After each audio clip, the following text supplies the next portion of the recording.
wash away the pain.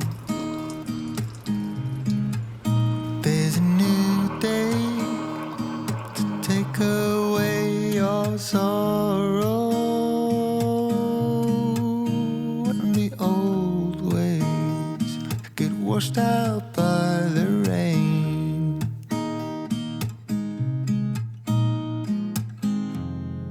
Darling, you've got to keep holding on through the night, 'cause I promise you this: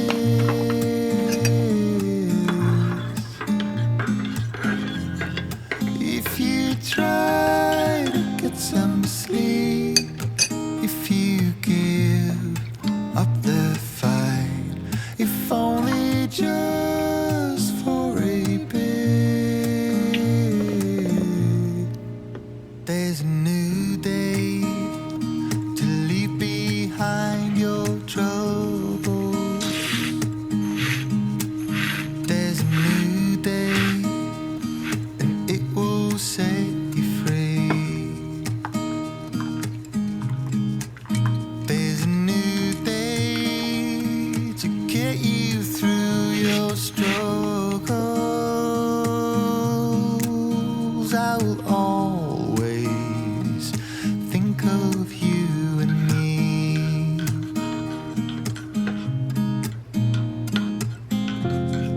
Darling, you've got to keep holding on through the night, 'cause I promise you this: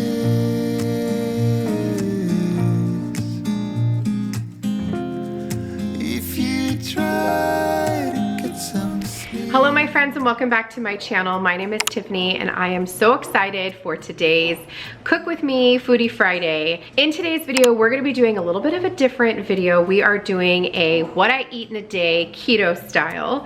This has been requested, highly requested, and I thought it would be fun for me to just take you along on an average weekend day of what I eat. Now, it's not very different from what I eat during the week. The only difference is I'm not eating it at home, and I usually eat breakfast when I get to work.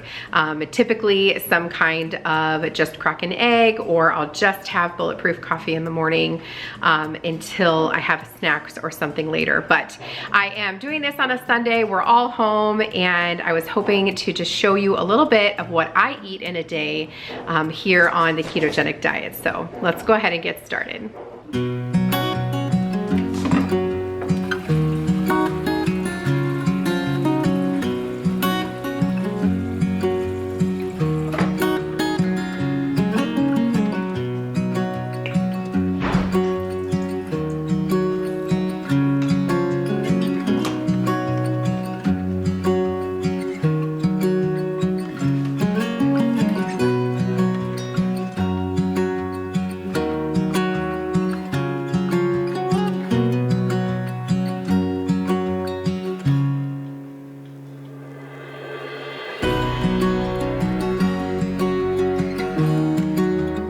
Okay, so for this morning, we're actually gonna make one of my absolute favorite keto meals, and that is some truffles. Now, you might be asking yourself, what in the world is a truffle? I talked about them in last week's Foodie Friday. They are a waffle made of cheese. This one here is cheese, almond flour, as well as 1 egg and a little bit of vanilla. And this is a super simple recipe. So you start off with 1 egg, go ahead and give it a good scramble. Then you're gonna add in 1 heaping tablespoon of almond flour. I'm using a little teaspoon here, so I did end up putting just a pinch more. And you're gonna mix that up until everything is combined. And then you're gonna add in your cheese. So for this recipe, always use mozzarella cheese. It's mild. It really doesn't have much flavor at all. The recipe calls for 1/2 cup, so I'm using my 1/4 of a cup measuring cup here. And just make sure that all of your cheese is really broken up. And then you're gonna leave a little bit of cheese to the side that we're going to use to help crunch up our truffles when we make them. Go ahead and give that a good stir. Now the recipe says this is enough, but I'm going to add just a little bit of vanilla to give it just a little bit of extra something, since I am going to be making these as a breakfast waffle. Like I said, go ahead and combine all of your ingredients, and this will give you a pretty nice smooth batter that's ready to go. I am using a small dash waffle maker here. This one is actually from the fall. It has a little pumpkin on it. You're going to add a little bit more of your mozzarella cheese first. Then you're going to add half of your batter, because this does make 2 chaffles. Go ahead and spread that out, and then you are supposed to put more of the cheese on the top before closing it, but I forgot that part, so I just closed mine. It's not the end of the world. Go ahead and give that a few minutes to puff up, and once it's nice and crispy and dark and you feel like it's ready to go, take it off and go ahead and repeat the process. Once your chaffles are done, go ahead and top them with a little bit of salted butter and some sugar-free syrup, and your breakfast is ready.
I'm also going to finish off breakfast with my multivitamins, including this Keto Burn Ketones supplement I pick up at Walmart, as well as vitamin D.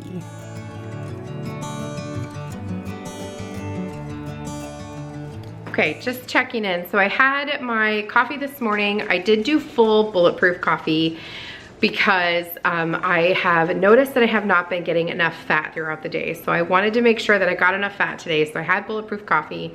I was hungry, so I did eat. I did have the truffles this morning. It is 2:30, and here's where I'm at with my water. So a little behind. It's not as easy for me to get in all the water that I need while I'm at home. When I am at school, I'm just like plowing through my water. People make fun of me. I go to every meeting with this thing. My coworkers just laugh at me, they make fun of me, but it really does make a big difference in how I feel. I feel like it's made a difference in my skin, especially that collagen as well. And not drinking soda has just like completely depuffed me, which has been really, really nice. So it is kind of late. I just checked my blood sugar and I'm good. I'm at 83. My ketones are a little low. They were at 0.7, so not even 1, which is kind of low. They tell you want to be between 0.5 and 3 point, you want to be between 0.5 and 3.5, like in the, that's the weight loss window, if you will. So I want to eat some food. I'm actually hungry. I want to make a salad. I want to make my favorite salad. However, I typically like over make this salad and make it really big. So I'm going to try really hard to keep it like kind of small because I never really finish it, but I'm really hungry. So I'm going to make myself a good salad with some fats in it and some delicious crunch. And I'll show you how I do it. It's really simple and it's really easy to pre-make this salad. So I think I'll try to like make enough so that I can make tomorrow's lunch too, since tomorrow is Monday and it's back to work. I have a short week this week. I only work Monday through Thursday this week because Friday I took a personal day to prep because Saturday morning, like 3 o'clock in the morning, we are busting out of this joint and headed to Disney World. So when you're watching this, we will either be leaving tomorrow or already on our way. Hopefully it's leaving tomorrow if I can get this video up on Friday like it's supposed to be. Fingers crossed. So let's make some food. I'm really hungry. One other thing is that I'm actually gonna make my own ranch. So I don't always do this. I do really love the Marie Callender's ranch. This is the one I use like if I'm not feeling froggy and like making my own. However, today I actually have the time because it's not a work day and I'm not trying to rush through this. And I'm really hungry and I love homemade ranch, and I actually have buttermilk that I need to use. So homemade ranch calls for mayonnaise and buttermilk and then a packet of ranch like seasoning, which I have. I either have it in a packet or I also have it in like the thing that I like. It's like seasoning that you can like season your meat and stuff with, but it's really, really yummy making your own ranch. So I'll have that recipe linked for you down below. It's a copycat of the Outback Ranch, and I have it posted in my Pinterest and I love it. I love homemade ranch. It hits different. It really does, I promise. So that's what we're gonna make today for our salad. First thing we're gonna make for our salad today are some hard-boiled eggs, and it was recommended to me to use my Instant Pot a while back for my eggs, and I have never looked back. I follow the 5-5-5 rule. So start by putting however many eggs you want onto the basket, add a cup of water, close up your Instant Pot, and turn it on pressure cook for 5 minutes.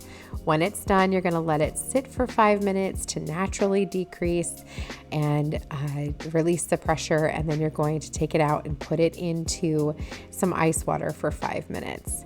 Next up, we're gonna go ahead and make our homemade ranch. Start off with a cup of buttermilk. You need about a cup of mayonnaise as well as 1 package of ranch seasoning. I am just kind of eyeballing my cup of mayonnaise. I'm not measuring anything. I don't think it really matters here. It's really all about taste. Now you're going to add in your seasonings. So I added in a whole bunch of freshly cracked pepper, as well as some onion powder and some garlic powder and a little pinch of paprika. And go ahead and put your lid back on. I'm making mine here in a smoothie blender. I just think that's the easiest. Pop it onto your blender and give it a good stir. This is going to just make sure that all of your ingredients are combined, and it's going to create a really smooth ranch. And you could add a little bit more buttermilk if you like yours to be a little bit more on the runny side. I like mine to be pretty thick, so this is exactly how I'm going to make mine.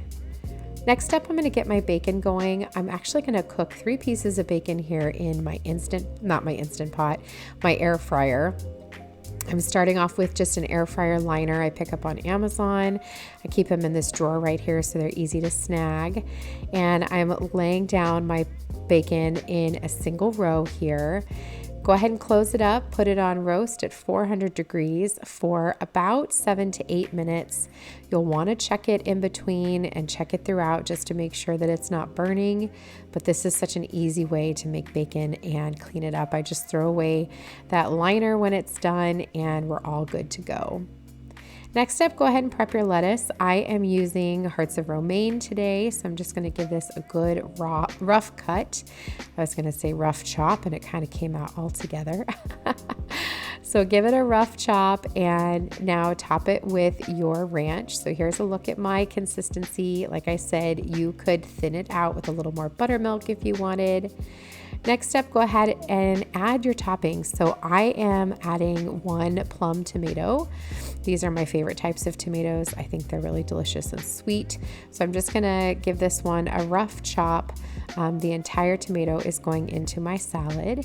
And I would have also added some red onion if I had some, but I was actually all out this day. So next up, I'm going to add in a little bit of shredded sharp cheddar cheese.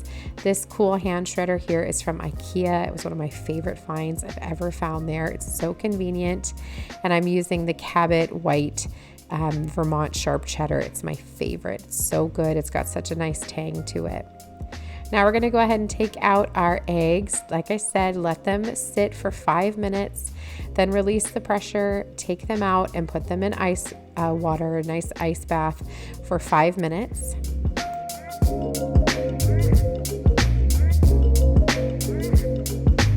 Hey Siri, set a timer for 5 minutes. 5 minutes, counting down.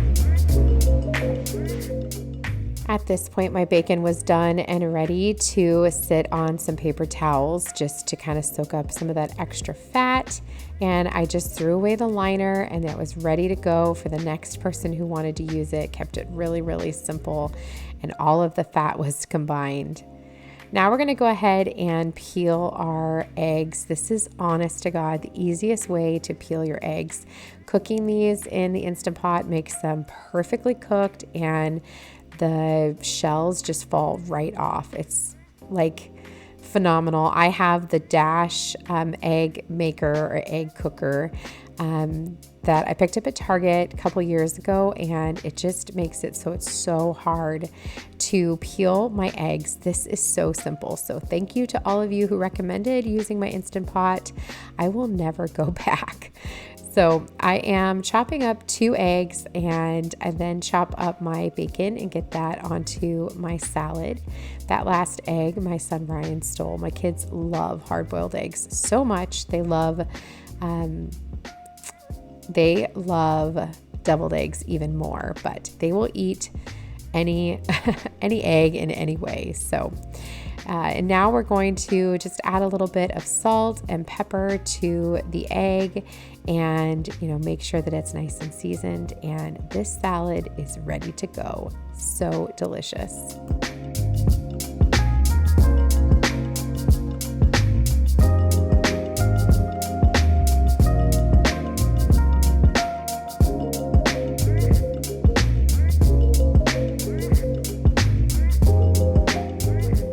Okay, so it's dinner time now. It's actually pretty late for dinner for me, but I've been trying to eat dinner between 5 and 5:30, so that way I have at least 12 to 14 hours of fast time. However, tonight I'm just a little bit behind, but that's fine. I ate lunch super late.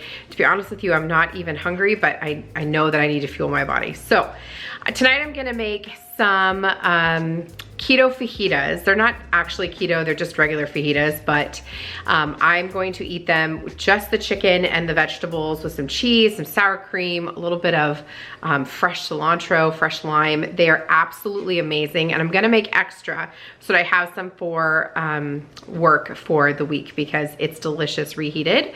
So I'm gonna show you how to make this recipe. I'll have it linked for you down in the description box. I have made this now several times for my family. Everybody loves it. I do buy tortillas. I thought I had them nearby. You know what a tortilla looks like, but I do provide my family with tortillas or cilantro lime rice if they want to eat that. So tonight they actually have some other food that my father-in-law made. We usually do family dinner on Sundays over at my mother-in-law's. However, everybody's been sick, so we are not joining together tonight. But my father-in-law had made prime ribs, so everybody's gonna be eating that, but I am still going to make my fajitas tonight. So I have them for lunch and because that's what I want to eat tonight. So let's go ahead and get started. This recipe has seriously turned into one of my absolute favorites. I think I make it once a week. Not only is it simple, but it tastes absolutely delicious, fresh out of the oven or the next day after it's been put in the microwave. It's incredible. So I'm starting off with 3 peppers, a orange, a yellow, and a red. You can use whatever kind of peppers you prefer. I'm not really a green pepper fan. I do like all of the others though. So I am just giving these a quick julienne. Just, nice long strips, just like you would find if you ordered fajitas at a restaurant. And like I said, I'm using all 3 of these. And this is the easiest way to make sure you get all of your core out of your peppers. So just slice off the ends, turn it on its side, and then use your knife to just core out the center. And then, like I said, give it a good julienne, nice long slivers. And this is what's going to give you perfectly delicious roasted strips for your fajitas.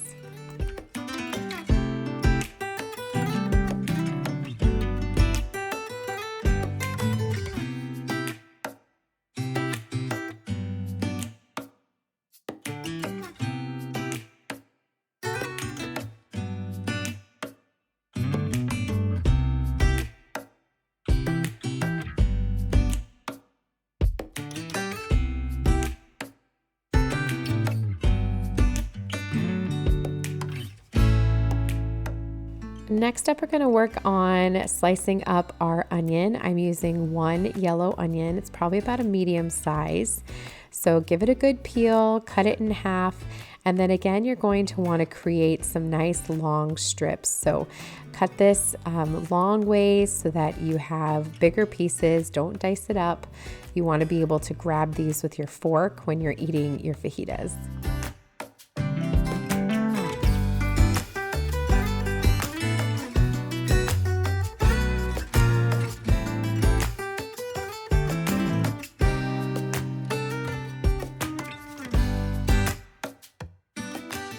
To season our vegetables, I'm starting off with a healthy dose of avocado oil and making sure that all of my vegetables are fully coated with that. And now we're going to season them with some freshly cracked Himalayan pink salt. And then I'm also going to add in some freshly cracked pepper, black pepper, and garlic powder, onion powder, as well as chili powder.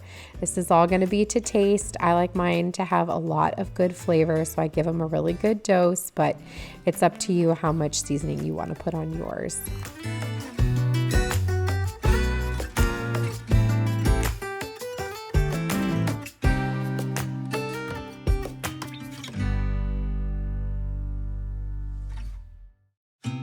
To make your fajitas, you're actually going to cook them on a sheet pan in your oven using your broiler. So turn your broiler on high and let that get nice and warm. Spread your vegetables out and get those into the oven first. They're going to cook for about 5 or 6 minutes while you prep your chicken. Today I'm using chicken breast. The recipe does call for chicken thighs, and if you're doing keto, chicken thighs are typically better. They've got a little bit more fat content. However, I really like a chicken breast, and so does my family. So this is what I had. I like chicken thigh too. This is just what I chose to make on this day. So going to give those a good, again, julienne, create some nice long fajita slices and get those into a bowl. I'm using the same bowl I used to season up my vegetables because we're going to use the same seasoning to season up our chicken. So you can trim your chicken down and make sure that all of the fat is trimmed if you want to, but I'm just giving mine really a rough cut. You want to keep them somewhat the same size so they cook evenly, but I do have some smaller pieces. It works out perfectly fine. You just want to make sure that, they're bite-size-ish. That just makes it easier to eat them. So once you have them all cut up, we're going to go ahead and season them. Again, a healthy dose of avocado oil. We're going to put some fresh cracked salt, fresh cracked pepper, and onion powder, garlic powder, and chili powder. And I'm using avocado oil today. I use avocado oil pretty much all of the time over olive oil because it doesn't burn or smoke. So if you're cooking something in the air fryer or in your broiler like we're doing today, using the avocado oil is ideal because it does not smoke in your home. It's got about a 500 degrees smoking point. So you can put it up to pretty high heat and it'll be okay. Go ahead and take your vegetables out of the oven, and now you're going to lay your chicken out in a single layer across the top of your vegetables. They're going to just cook right on top, so spread them out evenly, pop them back into the broiler for about 10 minutes. Just keep an eye. I checked mine at 10 and then ended up giving them another couple of minutes just to get some of those black spots, and here is how they look. They're so good and so simple. Next up, go ahead and top them with some fresh shredded cheese. For today, I'm actually using cheese. It's previously shredded. I picked it up at the grocery store. Usually I would do this myself, but to save a little bit of time and energy at the end of a long day, this is what I'm using. I started off with a Mexican blend and then finished it off with a little bit of Monterey Jack just to give it a little bit of a sharpness. And I put it back into the oven, even though the oven was not on, just to give all of the cheese an opportunity to melt. And let me tell you, don't skip this step because look at how good this looks. Oh my gosh. Just gonna go ahead and dish myself up a healthy serving here of chicken and vegetables, and now we're gonna work on our toppings.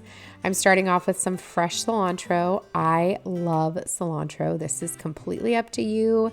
If you like cilantro, excellent. If you don't, you can completely skip this part. You could put some fresh pico de gallo or salsa on here. That would be also equally delicious. But I'm gonna put some really roughly chopped cilantro, as well as a little bit of extra cheese because I like the cheese. Some guacamole. I did not use fresh guacamole. I did use store-bought guacamole. This is the Holy Guacamole brand. I think it's delicious. It can be a little bit salty, but it is really good at a pinch. And I could not find ripe avocados, so this is what I got. Next up, I'm going to add about a tablespoon or so of sour cream and some lime juice. I keep lime juice in my freezer. I think it's absolutely delicious to put a little bit of fresh lime juice on any Mexican dish. And then of course I'm going to top it with all of that cilantro. I love a ton of cilantro and this is ready to devour. Oh, don't forget your hot sauce. Okay, my friends, I'm going to go sit down and eat my dinner, and when I'm done with my dinner, I am craving something a little bit sweet. So tonight, I'm gonna do this Atkins Indulge Pecan Caramel Cluster. I'll show you what it looks like. I'm gonna open it. I'm not gonna eat it yet, but I'm gonna show it to you. It's this little piece of chocolate here. And inside it has caramel and pecans, and it's absolutely delicious, and it's perfect if you have a sweet tooth. So I'm not exactly sure how many net carbs it is. I don't really remember. I'm also not sure how many net carbs this is. When you make your food, if you eat any of the things that I'm eating today, please make sure that you are counting what your carbs are and what all of that is. I didn't track any of that stuff today because I just was really busy. So I didn't do that, but I know for sure that I stayed very far under my 25 net carbs for the day. So I definitely have some extras. The other thing I forgot to mention is when I ran to the grocery store to get a couple of things, I did pick up a Starbucks. I have a gift card, so I've been trying to use it, but I get a iced shaken espresso. This is a grande. I like the signature espresso. It's got a really delicious toasty flavor, and I get it with heavy cream and sugar-free vanilla. It's absolutely delicious, and it's only a few carbs, and it's super delicious, like literally, and it's really filling. So if I get this in the morning, a lot of times I will use this as my breakfast. So that brings me to the end of this What I Eat in a Day, my friends. I hope you got some good ideas, you found some motivation, and hopefully this tells you that eating on a keto or low carb diet is not hard. It's actually probably the most simple diet I've ever followed. And I was just telling my husband this morning that it's feeling less like a diet and more like a lifestyle right now. So that is always a positive. I just want to thank all of you for watching today's video. I hope you enjoyed this different kind of video for Foodie Friday, and I'll see you guys in the next one. Happy eating.